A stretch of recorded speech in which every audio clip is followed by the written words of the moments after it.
September 2026 is shaping up to be one of Apple's biggest iPhone months ever. We're expecting the iPhone 18 Pro, the iPhone 18 Pro Max, and of course, the long-rumored foldable iPhone Ultra that could cost around $2,000.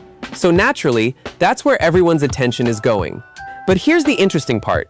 The iPhone that could have the biggest impact on Apple's lineup may not launch in September at all. Instead, it could arrive in spring 2027. And this isn't just another routine iPhone refresh. It's the next generation iPhone Air 2, a device that could become incredibly important to Apple's future strategy. There's another reason this particular iPhone deserves attention.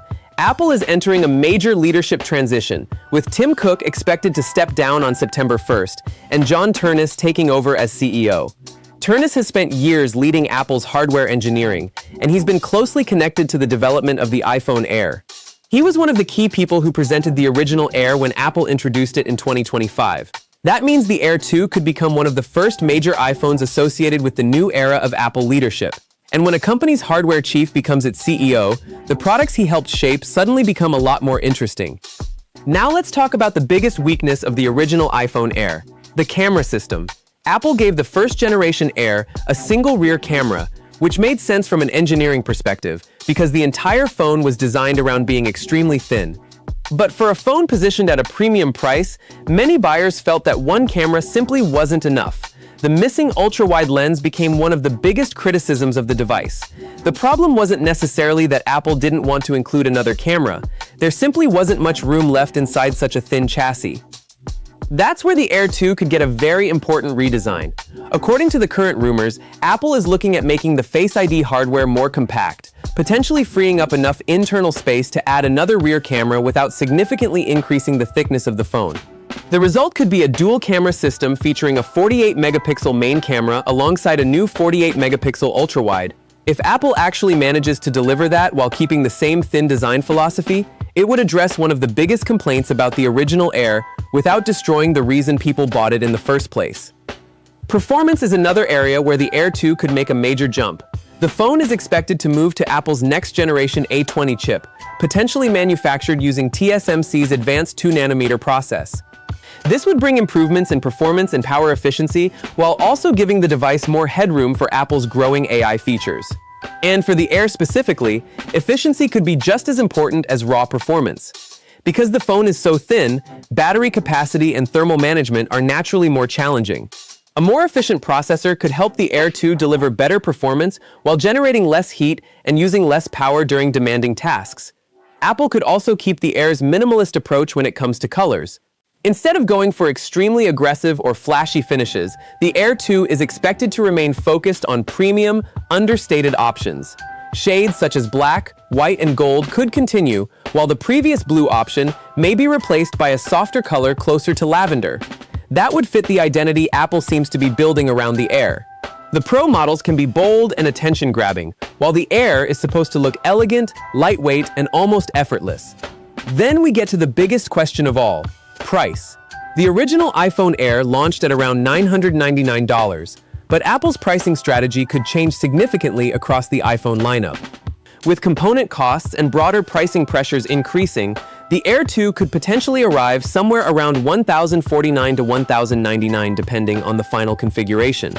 That would obviously make it more expensive than a traditional standard iPhone, but Apple may be positioning the Air differently.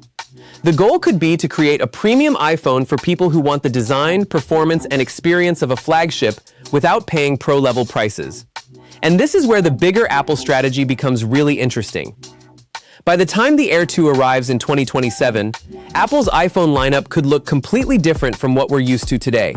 You could have the iPhone 18e serving as the entry-level model, the iPhone Air 2 sitting in the premium non-Pro category, the iPhone 18 Pro and Pro Max targeting serious flagship buyers, and the foldable Ultra sitting above all of them as Apple's most expensive and experimental iPhone. That's a much clearer product ladder, and the Air could occupy a very important position right in the middle. In fact, there's a fascinating comparison from Apple's own history. Remember the iPhone XR? When it launched, many people viewed it as the cheaper alternative to the iPhone XS.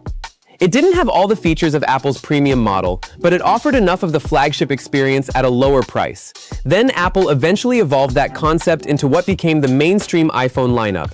The Air could potentially follow a similar path. It may start as a separate premium model, but if Apple continues improving the design, cameras, and performance, there is a possibility that the Air concept could eventually become the foundation of the standard iPhone. And that's probably the most important thing to watch over the next few years. The Air doesn't need to beat the Pro in every specification. It doesn't need the biggest camera system or every advanced feature. Its job could be much simpler. Deliver the design people want, enough performance for almost everyone, a capable camera system, excellent battery efficiency, and a premium experience without the complexity or price of the Pro lineup. If Apple gets that balance right, the Air 2 could become much more important than its name suggests.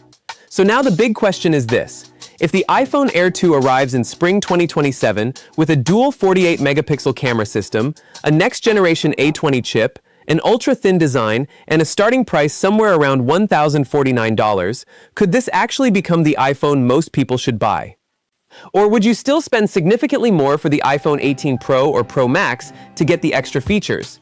And if the Air eventually becomes the new mainstream iPhone, Apple could be quietly building one of the biggest changes to its iPhone lineup in years.